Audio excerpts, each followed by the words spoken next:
आज आपण घरच्या साहित्यामध्ये चटपटीत डिश बनवत आहे। ही डिश खूप सोपी आहे बनवायला आणि आपल्या घरी साहित्य असतं त्यापासूनच बनवत आहे। इथे मी 1 कप गव्हाचं पीठ घेतलेलं आहे। इथे आपण 1 कप मैदा पण घेऊ शकतो आणि अर्धा कप मैदा, अर्धा कप गव्हाचं पीठ पण घेऊ शकतो। मी इथे गव्हाच्या पिठापासून बनवत आहे म्हणून मी इथे 2 चम्मच पोहा खायच्या चम्मचने 2 चम्मच रवा टाकलेला आहे। इथे आपण मैदा घेणार तर रवा टाकायची आवश्यकता नाही आहे। मी गव्हाचं पीठ घेतलेलं आहे म्हणून मी इथे 2 चम्मच रवा टाकलेला आहे। बारीक रवा घ्यायचा आहे।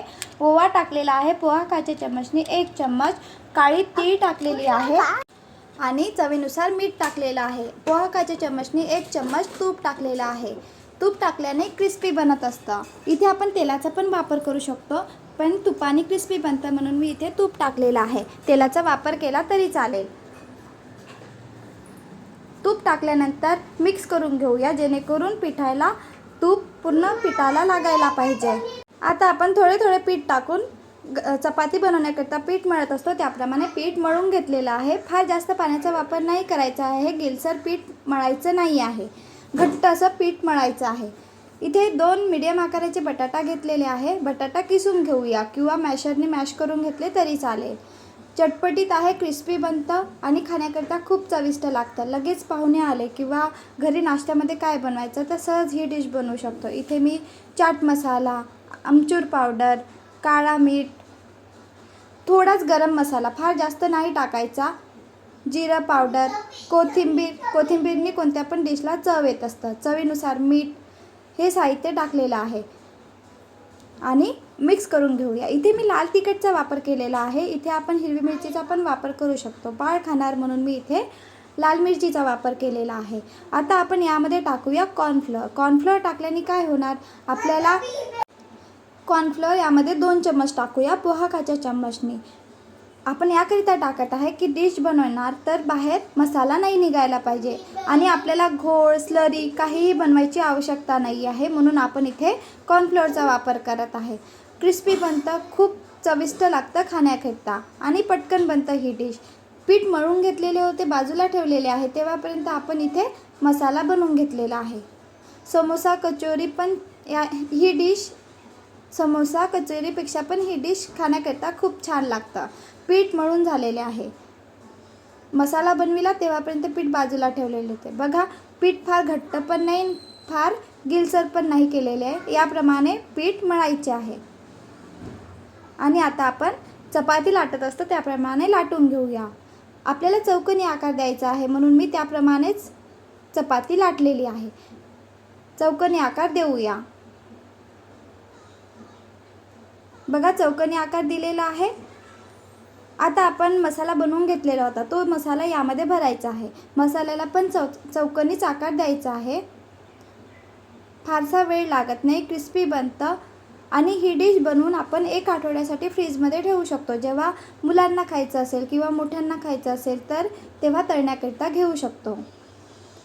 बघा चौकोनी आकार दिलेला मसाल्याला आणि आता आपण पॅक करून घेऊया। छान असं पॅक करून घेत आहे। याप्रमाणे पॅक करून घ्यायचं आहे जेणेकरून मसाला पण बाहेर नाही निघणार आणि छान असा चौकोनी आकार येणार।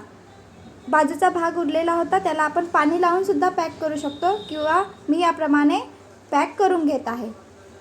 आता आपण आकार देऊया। इथे आपण चौकोनी आकार, गोल आकार, आपल्याला जो आकार द्यायचा असेल तो देऊ शकतो। मी याप्रमाणे छान असा आकार देऊन देत आहे आणि आपण कॉर्नफ्लोअरचा वापर केलेला आहे। मसाला बाहेर तर निघणार नाही पण तरी पण आपण या डिशला बाजूने मसाला बाहेर नाही निघायला पाहिजे म्हणून आपण इथे कॉर्नफ्लोअरचा पुन्हा वापर करत आहे जेणेकरून तेलामध्ये सोडल्यानंतर मसाला बाहेर नाही निघायला पाहिजे। बघा बघायला छान दिसत आहे तसेच खाण्याकरता पण ही डिश खूप छान लागतं। या पद्धतीने नक्की बनवून बघा। फारसे मसाला वापरलेला नाही आहे। गरम मसाला 1 चिमट किंवा पोहा खायच्या चम्मचने अर्धा चम्मच वापरला तर होणार। बाकी सगळं साहित्य 1-1 चम्मच घ्यायचं आहे पोहा खायच्या चम्मचने। छान असे मी आकार देऊन आकार दिलेला आहे। क्रिस्पी, कुरकुरीत आणि घरी साहित्य असतं त्यापासून आपण चटपटीत अशी डिश बनवत आहे।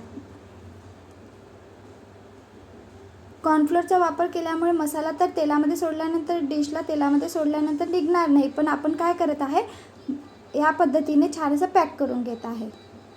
कॉर्नफ्लोअरने पॅक करून घेऊया. बघा, स्लरी घोळ काही करायची आवश्यकता नाही आहे. या पद्धतीने छान असं आपण डिश बनवू शकतो. बनवून बघा, नंतरच कमेंट करून सांगा की डिश कशी बनलेली आहे. आणि व्हिडिओ आवडला असेल तर please like, share and subscribe. खूप चविष्ट लागतं ही डिश खाण्याकरता.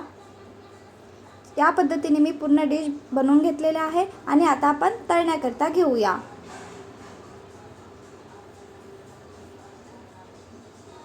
बघा, छान अशी डिश बनलेली आहे. आता आपल्याला तळण्याकरता तेल गरम होण्याकरता ठेवलेले. जेव्हापर्यंत मी डिश बनवत होते तेव्हापर्यंत लो टू मीडियम गॅसवरच तेल गरम होऊ दिलेले आणि लो टू मीडियम गॅसवरच तळून घ्यायचे आहे. तेव्हाच आपली डिश क्रिस्पी कुरकुरीत बनणार. या पद्धतीने मी पूर्ण डिश तळून घेत आहे. छान असा ब्राऊन कलर येतपर्यंत आपल्याला पूर्ण डिश तळून घ्यायची आहे. बघायला छान दिसत आहे, तसेच खाण्याकरता पण चटपटीत अशी डिश सहज आपण घरच्या साहित्यामध्ये बनवू शकतो किंवा नाश्त्यामध्ये पण ही डिश बनवू शकतो. ही डिश आपण बनवून पण ठेवू शकतो. 1 आठवड्यामध्ये जेव्हा खाण्याकरता लागेल तेव्हा घेऊ शकतो. छान असा ब्राऊन कलर आलेला आहे. आता मी काढून घेत आहे. बनवून बघा, क्रिस्पी कुरकुरीत छान अशी बटाटा आणि गव्हाच्या पिठापासून डिश बनलेली आहे. ब्राऊन कलर येतपर्यंत तळून घेत आहे. मोठा गॅस नाही ठेवायचा. बघा, काहीच मसाला निघालेला नाही आहे. व्हिडिओ आवडला असेल तर लाईक करा आणि ही डिश बनवून बघा आणि कमेंट करून सांगा की कशी बनलेली आहे. माझ्या घरी सगळ्यांना खूप आवडलेली. लहान मुलांना सुद्धा ही डिश खूप आवडणार. चटपटीत आहे, पटकन बनतं, फारसा वेळ लागत नाही बनवण्याकरता. सॉससोबत किंवा दहीसोबत ही डिश खाऊ शकतो किंवा याप्रमाणे घेतली तरी चालेल. Bye bye.